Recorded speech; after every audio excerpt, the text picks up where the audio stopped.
Hello everyone, Neil back once again with another film review for you, and today I'm going to be taking a look at Oppenheimer, directed and written by Mr. Christopher Nolan, and it stars Cillian Murphy, Robert Downey Jr., Emily Blunt, Florence Pugh, Matt Damon, and a host of other recognizable faces and some surprise cameos as well that I won't reveal yet. I won't spoil anything until I score it, and after I score it, then I'm going to spoil it and score it again. So I'm going to end the video that way. Man, I've been doing a lot of movie reviews this year, and I thank you guys so much for giving a damn and tuning in. Thank you. So, does this movie live up to the hype? It has huge critical acclaim, and that's always, either a benefit or a detriment to a movie going into it, because it can raise the expectations to the point of, well, this better be good. You know, people will sit there crossing their arms going, well, this better be good. I heard it was good, so it better be good. And it is good. It's actually great. For a historical drama, it's quite riveting, really. The editing, the pacing, everything moves along really, really quickly here. Up until the third act, I would say. The third act gets a bit bogged down in terms of the controversy over reputational damage and things like that. It drags a little bit. A lot of courtroom kind of hearings and things like that. But overall, it is truly an incredible achievement for Nolan. It's all about the very ambitious scientist, the physicist, Robert J. Oppenheimer, and how he helped create the atomic bomb that was dropped on Japan twice during World War II.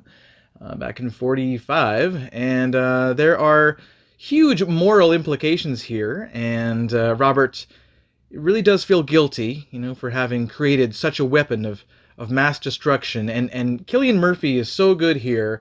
He's definitely going to get some award consideration, I think, because he goes from confident to satisfaction to, oh God, what have I done, kind of expression, and his depression that comes through, because of his guilt. He feels that he has blood on his hands. That the way that comes across is just so brilliant. I think it might be his best performance ever. If you're feeling guilty for having created such a terrible weapon, you really don't blame the guy. USA, the good old USA is happy, and they're proud to commit genocide on their enemy and finally win the war and bring their troops home.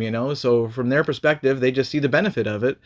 But Oppenheimer sees the devastation, the genocide, the murder in it, and he starts seeing that in his imagination, like, God, what have I done? So anyway, the film, it examines his relationships as well with the women and also his co-workers, who get very frustrated with him, certainly. He leaves one woman for another, and his co-workers are very frustrated because he just won't, bend or agree to what they want. And the same thing with Matt Damon, his General Groves, the director of this Manhattan Project, the creation of the A-bomb. He sure has a problem with Oppenheimer. He doesn't like Oppenheimer's bedside manner. He doesn't like his attitude very much. So they do, they do clash horns. The film leaps forward back and forth through time. There are colored sequences, there are black and white sequences to show the different time periods, long after the bombs were dropped. In some cases, especially Robert Downey Jr.'s scenes, he plays a character called Strauss. He's the chairman of the Atomic Energy Commission, and he hates Oppenheimer and goes after him, trying to damage his reputation and make him seem like a traitor, a communist to the USA.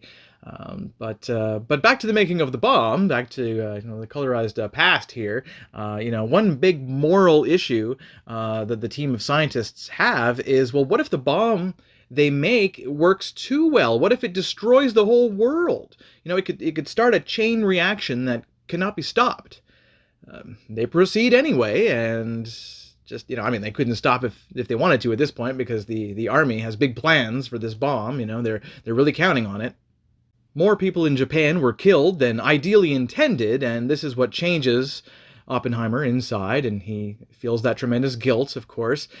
This new powerful weapon has emerged out of science, and it's frightening. The world will never, ever be the same after those two bombs fell on Japan. And the final act of the film tells of how Oppenheimer was this target of reputational damage and accused of communist ties and everything, and that was a big no-no back then, of course. He helped create the ultimate weapon to win the war and save American lives, but this is what he gets for it. He gets screwed basically. At times, the sound effects here are absolutely incredible, and they will blow you out of your seat. I mean, during the testing and everything, it's fantastic. Definitely go to the right theater for this. Get the biggest screen you can, IMAX if possible, best sound possible. Unfortunately, I mean, there are a couple of moments where the dialogue can't be heard very clearly because the music and sound effects are just blasting. They're blaring. They're brilliant, but you find yourself going, like what? What did he say? Like, I don't know. So I don't know if that part can be remixed later for Blu-ray release or something for home streaming. But that kind of intrigued me a bit. I was like, wait, that's strange. And such a great movie, and yet we got this little strange audio issue here. But that's very minor. I mean, you'll forget all about that, of course, considering all the great stuff that happens in this pretty much 3-hour epic film. It is dialogue heavy, and I think it is a bit too long. I think the third act is a little long. It could have been truncated a little bit to tell that part of the story, but that's like a lot of dramas. But I also don't think that younger audiences are really going to go for it. I think they'll probably be bored about halfway through, but this really isn't for them. It's not for the under 20 or 25 crowd, let's say. It's really for older adults. It's really for people that want to watch the fascinating, not only the filmmaking by Christopher Nolan, I mean the brilliant editing here, and also the amazing acting, the exchanges between the characters. It's a history lesson, and it unfolds so well because of the performances, which could be a lot of Oscar nominations here for Nolan, for Murphy, maybe Downey as well. But Murphy really carries the picture. And he's just so much more convincing than I thought, that he would be. Same with Robert Downey Jr. too. I thought, he was just way more convincing than I thought he was going to be when I heard they were going to make him older. So this is how you do it. This is how you do a great historical drama. See it in the biggest theater and the best sound possible. I'm giving it a 9 out of 10. All right, now on to the spoilers. So I'm going to spoil a bit of the movie, certainly the ending especially, so definitely stop watching if you don't want to know, if you haven't seen the movie yet. And so I gotta say this movie has a tremendous build-up to the test. And I think the test, when they test the bomb, I think that's the best part of the movie myself, just because of the way they do it. It's so cool. Everyone's lying down with their goggles on and stuff, and and they're all just freaked out by the delayed reaction. There's this just such a glorious reaction from everyone there. Knowing that their work wasn't for nothing. Just a tremendous celebration, and it's a great feeling. Oppenheimer is proud of his work and everything, but of course that's all soon to change. As the bomb is loaded and shipped off to war, Oppenheimer is very wary of the consequences. The camera shows that. It shows that he's like, okay, hopefully I've done the right thing. Hopefully I've done the right thing. Like he can totally read his mind, because Cillian Murphy is so brilliant in this movie. He's so good at expressing those emotions, that Oppenheimer, I'm sure, expressed back then too. Unfortunately, he's later told there was a Russian spy who took precious info to Russia, and this could be bad. It could be. Another bomb could be made there, and the Cold War could be the end of the world if both countries had access to nuclear weapons and fired on each other. There's this analogy that he uses. He uses the idea of two scorpions in a jar killing each other, but at the risk of their own life. It's like, well, I'm going to kill you because I'm afraid you're going to kill me, but it's going to be risky for me to try and kill you because I might die in the process. It destroys the world. An eye for an eye makes the whole world blind and all that stuff. So legitimate concern there, certainly by the character. And after the bombing of Japan, President Truman, he invites Oppenheimer to the White House as Oppenheimer's on the cover of Time magazine. He's super famous now for being the father of the A-bomb and everything. He gets to meet President Truman, who is so happy and so proud of the way they won that war. But disappointed that Oppenheimer has regrets. He's really down. He's very depressed, melancholy. He has huge regrets over the weapon, and Truman's very disappointed in him and basically calls him a chicken. And he says, "Get that chicken out of here." In this case, President Truman is played by Gary Oldman. Yes, he gets to play another world leader. And it's a wonderful little performance there from him. Strauss, Robert Downey Jr., he hates Oppenheimer. The reason why, I didn't reveal this earlier, but the reason why he hates Oppenheimer is because Robert publicly humiliated Strauss in terms of his concerns regarding the export of isotopes, all the scientific stuff, and he kind of made him look foolish.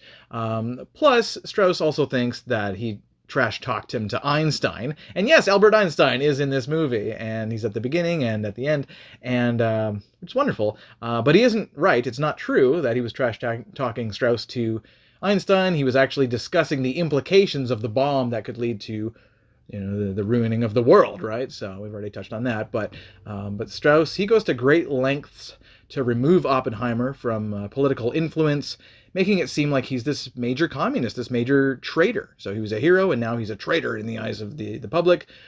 But that's later restored as well. His reputation is later restored, even though Oppenheimer is betrayed by many of his colleagues in this baloney, meeting room, this little office room, this tiny office that all these people are grilling him on, and his defense lawyer's there, and he's quoting the rule book, but it doesn't matter, because they're not even in a real court. It's what they call a kangaroo court. It's baloney. It's this completely unfair, unjust attack on Robert J. Oppenheimer, and it was all orchestrated by Strauss. So it is unfortunate, but at least his wife, played by Emily Blunt, has a great moment where she comes in and she does a great job of defending him, but he's still kicked out. He's still voted out 2-1. It is later revealed to the public by a character named Hill, played by Rami Malek, that Strauss acted on personal motives for discrediting Oppenheimer. He was jealous and insulted, and he just wanted revenge for that, insult and everything. So Strauss's accusations are thrown out. So Oppenheimer is no longer confirmed to be a communist, a traitor, and all that. His reputation is restored. Later on, in 1963, Oppenheimer's reputation is fully restored by Lyndon B. Johnson, who has a little celebration there for him there, a little tribute to him. So that's wonderful. Overall, the film is great, but it may bore those with a short attention span. It's a drama, for goodness sake. I mean, people fall asleep during JFK, during A Few Good Men, all these brilliant dramas that some of which take place in like a courtroom type of setting, things like that can be boring, and I get that. But for me, I found the exchanges between the characters to be absolutely fascinating. It was absolutely wonderful. I mean, JFK actually is mentioned in the movie too. But the direction by Nolan is masterful here. The editing is tight. Sound effects and music are great. Murphy really has to carry the film with this incredible range of all the emotions, like going from confident to satisfied to, oh God, what have I done, and so depressed, and that's a huge wide range of emotions. It's definitely trophy time for Mr. Murphy, I think, and maybe Robert Downey Jr. should get a nomination too, because, I mean, it's Robert Downey Jr., but he does such a good job of being this kind of sleazy guy that turned out to be really the main antagonist of this film. So yeah, fascinating drama, some intense stuff, great acting, and the sound effects are fantastic. When they happen, when they do the test, definitely the best part. So again, I'm going to give Oppenheimer a 9 out of 10. All right, guys, that's all for me. This is Neil. Thank you so much for tuning in to this review, and until next time, peace.